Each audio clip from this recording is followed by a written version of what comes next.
বিজয়ের আরও এক ধাপ উত্তরণের জন্য অভিনন্দন। জুলাই ঘোষণাপত্র সফলভাবে প্রণয়নের এই কঠিন কাজের সাথে যুক্ত সকলকে আন্তরিক ধন্যবাদ এবং মোবারকবাদ। এই গুরুত্বপূর্ণ অবদানের জন্য আপনাদের কাছে বাংলাদেশ কৃতজ্ঞ থাকবে। তবে এই ঘোষণাপত্রে কি জাতির আকাঙ্ক্ষা পূর্ণ করতে পারছে? না, পারে নাই। এই ঘোষণাপত্র আরও সর্বাঙ্গ সুন্দর হইতে পারত যদি কিছু সীমাবদ্ধতা দূর করতে পারত। এটা হয় নাই সম্ভবত দুইটা কারণে। এক, রাজনৈতিক দলগুলোর মধ্যে অর্গানিক ইন্টেলেকচুয়াল ক্যাপাসিটি বা বুদ্ধিবৃত্তিক ক্যাপাসিটি এটা না থাকা, বা নেহায়েতি বিপ্লবের আকাঙ্ক্ষা বুঝতে ব্যর্থ হওয়া। আমি এই জন্যই বলি যে বিপ্লবের আকাঙ্ক্ষা প্রচলিত রাজনৈতিক দলগুলো ধারণ করতে না পারলে নতুন রাজনৈতিক শক্তি উত্থিত হবে। আসেন এখন আমার মতে এই ঘোষণাপত্রে 5টা প্রধান সীমাবদ্ধতা নিয়ে আলাপ করি। অনেকেই অনেক বিষয় নিয়ে আলাপ করতেছেন, সবগুলোই ভ্যালিড। আমি সেই আলাপগুলো আবার নতুন করে আমার আলাপের মধ্যে ঢুকায় আমার আলাপের কলেবর বাড়াইতে চাই না। তবে যে আলাপগুলো এখনো জনপরিসরে আসে নাই সেগুলো নিয়েই আজকের আলাপ করব। আসেন আল্লাহর নামে শুরু করি। ঘোষণাপত্রে উপনিবেশিক শক্তির বিরুদ্ধে দীর্ঘ লড়াই সংগ্রামের কথা বলা হয়েছে, কিন্তু ব্রিটিশ উপনিবেশিক শাসনের বিরুদ্ধে এই অঞ্চলের মানুষের লড়াইয়ের ধরন কেমনে হয়েছে, এই লড়াইটা, তার কর্তা সত্তা এবং রাষ্ট্র বাসনার যে অর্জন 1947 সালে পূর্ব পাকিস্তানের স্বাধীনতা প্রাপ্তির কথা এই ঘোষণাপত্রে উল্লেখ নাই। সত্য উচ্চারণে এরকম হীনমন্যতা, পূর্বপুরুষের বীরত্বপূর্ণ অবদানকে এড়ায় যাওয়া, তাদের মহান আত্মত্যাগের স্মৃতি অনিচ্চারিত রাখাটা, ঘুরে ফিরে ওই একই বাঙালি জাতীয়তাবাদী বয়ানের রেখে যাওয়া স্থির করে দেওয়া বিন্দু থেকে আমাদের ইতিহাসকে দেখার পাঠ করার যে অলাথ চক্র তার মধ্যে আটকে গেল। তার মানে আওয়ামী লীগের ইতিহাস যেরকম 52 সাল থেকে শুরু হয়, ঠিক একই জায়গা থেকে ওনাদের ঘোষণাপত্রের ইতিহাস শুরু হইল। এখানে দুইটা রাজনৈতিক টার্ম আমাদের একটু বুঝতে হবে। কর্তা সত্তা, ইংরেজিতে বলে এজেন্সি, কি সেটা? আমরা আগে দেখতাম যে রাজনৈতিক দলগুলো রাজনৈতিক লড়াই করে, তাদের কর্মীরা করে। 2024-এ কোনো রাজনৈতিক দল লড়াই সংগঠিত করছে, নেতৃত্ব দিছে? নাই।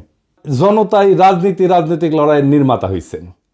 এটাই কর্তা সত্তা, এজেন্সি, নিজের ভাগ্যের নিয়ন্তা নিজেই হয়ে ওঠা। 2024 সালের বর্ষা বিপ্লব আমাদের দেখাইছে যে সাধারণ মানুষ চাইলে নিষ্ক্রিয় দর্শক বা শাসিত প্রজাতিকা দেশের রাজনীতির সবচেয়ে বড় খেলোয়াড় বা সক্রিয় কর্তা হয়ে উঠতে পারে। যখন জনগণ নিজের শক্তি সম্পর্কে সচেতন হয় এবং সেই শক্তি প্রয়োগ করার জন্য ঐক্যবদ্ধ হয়ে মাঠে নামে, তখনই জন্ম নেয় সত্যিকারের রাজনৈতিক কর্তা সত্তা, যেটা হয়েছে 2024 সালে। তো এই রাজনৈতিক কর্তা সত্তা জনগণের থাকায় লাভ কি, না থাকলে ক্ষতি কি?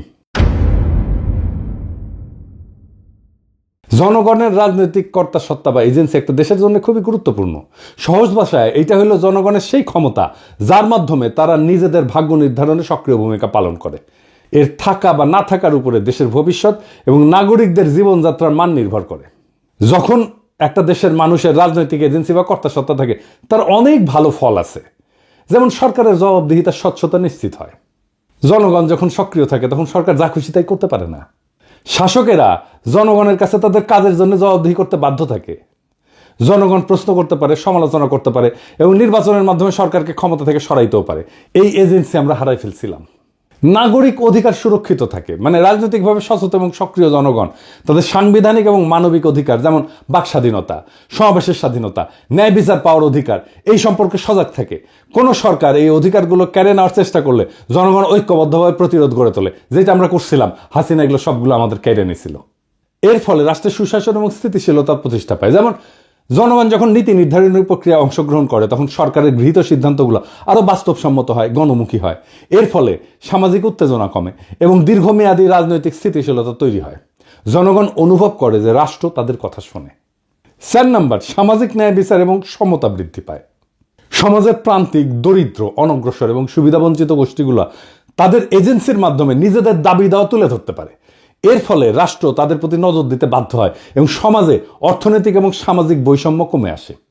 যেমন ধরেন শ্রমিক সংগঠনগুলো তাদের কর্তা সত্তা প্রয়োগ করে ন্যায্য মজুরি এবং নিরাপদ কর্মপরিবেশ আদায় করে নিতে পারে। এবং 5 নাম্বার, জাতীয়তাবোধ এবং দেশপ্রেম শক্তিশালী হয়। যখন জনগণ মনে করে যে দেশটা তাদের এবং দেশের ভালো মন্দে তাদের ভূমিকা আছে, তখন তাদের মধ্যে স্বাভাবিকভাবেই দেশপ্রেম, জাতীয়তাবোধ বৃদ্ধি পায়। তারা দেশের সম্পদ রক্ষা করে, দেশের উন্নয়নে নিজেদেরকে অংশীদার মনে করে।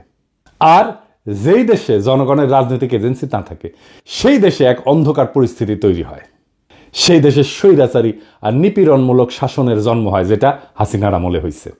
শাসকেরা যা খুশি তাই করতে পারে। সরকার ধীরে ধীরে স্বৈরাচারী হয়ে ওঠে এবং জনগণের উপর নিপীড়ন নির্যাতন চালায়। ভিন্ন মতকে শক্তি দিয়ে দমন করা হয়। হাসিনা যা যা করছে, হাসিনার আমলে আমরা এজেন্সি হারাইছিলাম, আমাদের কর্তা সত্তা হারাইছিলাম। ব্যাপক দুর্নীতি এবং সম্পদ লুণ্ঠন হয়, কারণ সরকারের কোনো জবাবদিহিতা থাকে না। রাষ্ট্রীয় সম্পদকে ব্যক্তিগত সম্পদে পরিণত করা হয়। ক্ষমতাসীন এবং তাদের মদতপুষ্ট একটা গোষ্ঠী ব্যাপক দুর্নীতিতে জড়ায় পড়ে, দেশের সম্পদ বিদেশে পাচার হয়ে যায় এবং সাধারণ মানুষ রাষ্ট্রীয় সম্পদের সুফল থেকে বঞ্চিত হয়। একই জিনিস ঘটছে হাসিনার আমলে। এর ফলে দেশ অর্থনৈতিকভাবে পঙ্গু হয়ে যায়, ধনী গরিবের মধ্যে বৈষম্য আকাশচুম্বী হয়। এজেন্সি না থাকলে নাগরিক অধিকারের চরম লঙ্ঘন হয়। যেখানে এজেন্সি নাই সেখানে অধিকারও নাই। মানুষের কথা বলার স্বাধীনতা, সংবাদপত্রের স্বাধীনতা, এমনকি নিরাপদে বেঁচে থাকার অধিকারও কেড়ে নেওয়া হয়। আইন বিচার ব্যবস্থা ক্ষমতাসীনদের হাতিয়ারে পরিণত হয়। দেখছেন না হাসিনার আমলে যা যা হয়েছে, সব আমাদের এজেন্সি বা কর্তা সত্তা হারানোর ফল। এর ফলে জনগণ দ্বিতীয় শ্রেণীর নাগরিকে পরিণত হয়। তাদের জীবন, সম্পদ, সম্মান সব হুমকির মুখে থাকে এবং জবাবদিহিতা না থাকায় অযোগ্য ব্যক্তিদেরকে গুরুত্বপূর্ণ পদে বসায় এবং দেশের জন্য ক্ষতিকর সব সিদ্ধান্ত নেয়। যেহেতু জনগণ কথা বলতে পারে না, তাই সেই ভুল বা সিদ্ধান্তগুলোই চলতে থাকে এবং রাষ্ট্র হিসেবে দেশটা ব্যর্থ হইতে শুরু করে। এর ফলে শিক্ষা, স্বাস্থ্য, অর্থনীতির মতো সমস্ত গুরুত্বপূর্ণ কাজ ভেঙে পড়ে একে একে এবং দেশের ভবিষ্যৎ অন্ধকার হয়ে যায়। সামাজিক স্থবিরতা দেখা দেয়, হতাশা দেখা দেয়। জনগণ যখন দেখে যে দেশে ভালো মন্দ তাদের কিছুই করার নাই, কিছু যায় আসে না, তখন তাদের মধ্যে তীব্র হতাশাবোধ এবং বিচ্ছিন্নতাবোধ জন্মায়। তরুণ প্রজন্ম দেশের প্রতি আস্থা হারায় ফেলে এবং সুযোগ পেলে দেশ ছেড়ে চলে যেতে চায়। সমাজের সৃষ্টিশীলতা এবং অগ্রগতির পথ বন্ধ হয়ে যায়। তার মানে জনগণের রাজনৈতিক এজেন্সি বা কর্তা সত্তা, এটা হইতেছে একটা সুস্থ কার্যকর রাষ্ট্রের হৃৎপিণ্ড। এটা থাকলে রাষ্ট্র জনগণের শক্তিতে বলীয়ান হয়, আর না থাকলে সেই রাষ্ট্র একটা অন্তঃসার শূন্য কাঠামোতে পরিণত হয়, যে কোনো সময় যেটা ভেঙে পড়তে পারে। আমরা আমাদের এজেন্সি, আমাদের কর্তা সত্তা এই 2024-এ নিজের হাতে নিতে পারছি।